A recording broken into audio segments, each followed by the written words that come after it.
Når vi velger foundation, så må vi gå på hudtypen i første rekke og se hva slags type hud ser vi her. Hanna har en en blandingshud, en kombinert hud, som gjør at hun har tendenser til fett midtparti. Dette vil bli mer markert utover dagen.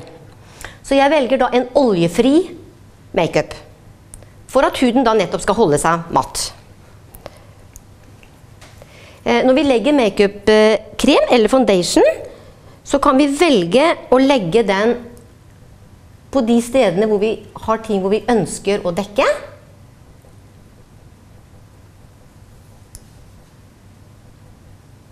Jeg liker personlig å bruke fingertuppene, så det gjør jeg her også, når jeg fordeler kremen ut. Det er da bare viktig at vi alltid har rene hender. Jeg legger den opp mot øyet, og toner den ut. For det som er viktig her, er at det ikke blir noen overganger mellom ansikt og hals. Det er veldig greit å bruke make-up-kost og påføre produktet, men jeg føler at vi får det bedre fordelt når vi bruker fingertuppene. Fingertuppene eller hendene våre er faktisk tilpasset ansiktet vårt, så dermed er det et veldig godt arbeidsredskap.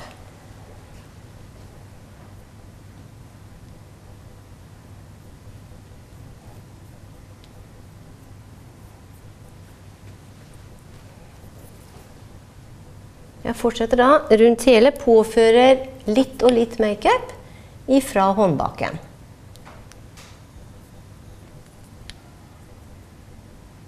Nå legger jeg, som jeg sa, foundation over hele ansiktet. Her kan vi som sagt velge. Ønsker vi ikke alltid det, så kan vi gå på, kan du lokke? Kan vi gå på akkurat de områdene hvor vi ønsker å ha make-up-krem. Så er det viktig å gå godt rundt neserygg. Der har vi ofte lett for å være litt rød, så der legger jeg på litt ekstra. Jeg jobber det bare inn.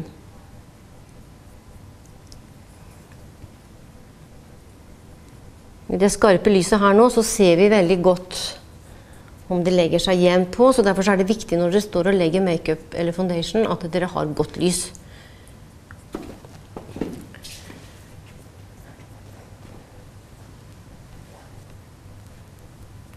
Sånn. Da har jeg lagt det jevnt over. Så går jeg over med en concealer.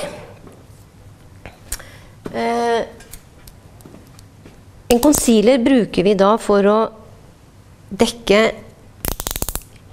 litt mørke ringer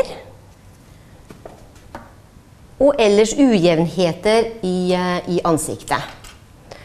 Da bruker jeg en spesiell kost til det. Så ser du opp. Prikker den egentlig bare inn, og igjen så må jeg innrømme at jeg synes det er godt å kunne bruke fingertuppen. For å være sikker på at jeg får det fordelt og jevnet det ut. Og concealer legger vi etter at vi har lagt foundation.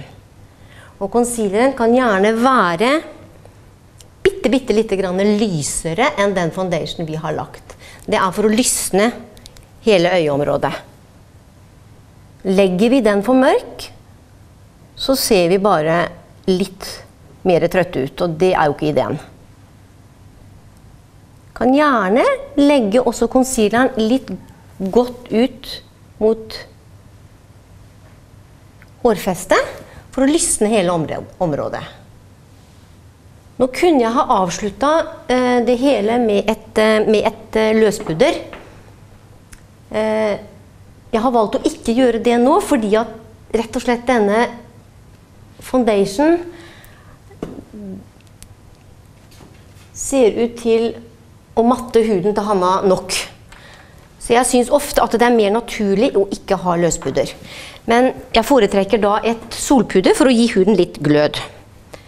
Og solpudder skal være med på å skulpturere eller markere.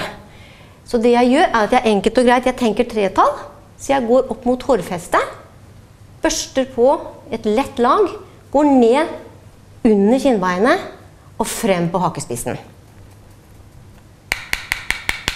Legger på litt igjen og møter på andre siden opp mot hårfestet langs Her under kinnbeinet